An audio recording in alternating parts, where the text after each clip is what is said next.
Good morning po, Pangasinan State University. I'm Ronald James Bungay po from Las Piñas City, but I currently work here in Japan as a welder fabricator po. Bali, introduce ko po sa inyo ang aking demo presentation po para makita niyo po kung ano po yung daily routine namin dito sa Japan. First po, bago po kami mag-umpisa, kailangan po natin magsuot ng PPE uniform po for safety po.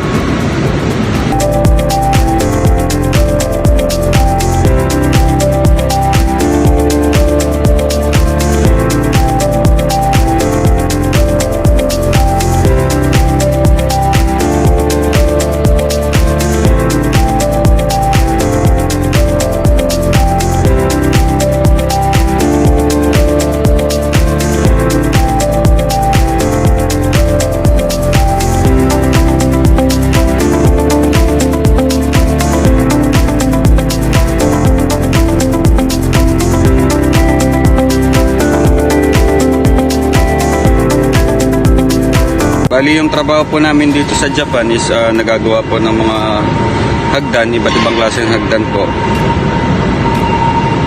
Introduce ko po sa inyo ang aking demo presentation po. Ito po ang una namin ginagawa po. Titignan po namin yung architect design.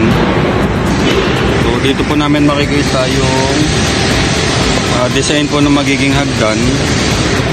Then para po namin malaman po yung mga sukat niya, kailangan po namin basahin yung blueprint po namin dito. Dito nakalagay po yung mga parts ng material po.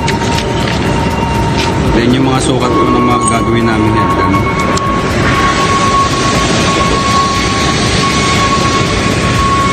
Then bago po namin umpisahan, i-prepare po namin yung mga kailangan namin gamitin. Ito po ang magiging first step po namin. Lalatag namin itong isang side ng hagdan. Then gumagamit po kami dito ng FCAW machine po using flux cord wire. Ito po yung mga gamit po namin po sa gagawin naming hagdan. Ito rin po yung aming welding machine sa pag-welding namin ng flux cord wire. Then gumagamit din po kami ng overhead crane. Ito po yung overhead crane na ginagamit namin sa pag-transfer po ng hagdan pagtapos na. Bali, mamaya po i-highlights ko po sa inyo ng time-lapse kung paano ko po ginagawa yung aming trabaho. Dahil medyo matagal po pagka hindi ko po siya time-lapse. I hope po na magustuhan niyo po yung aking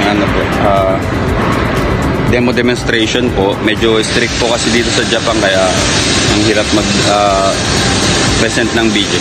Yun lang po, salamat.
isang simpay namin. Ay, napakagaling na, no? Atoy, das ka? Atoy? Atoy? Kamoy.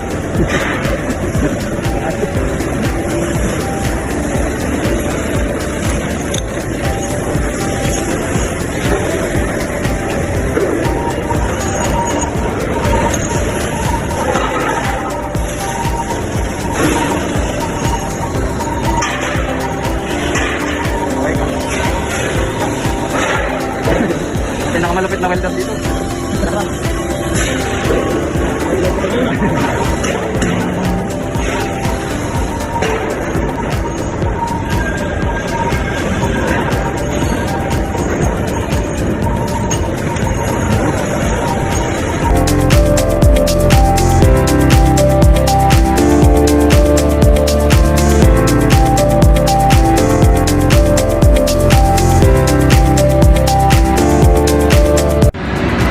Bali, ayun lang po yung daily routine namin sa paggawa ng hagdan po dito sa Japan.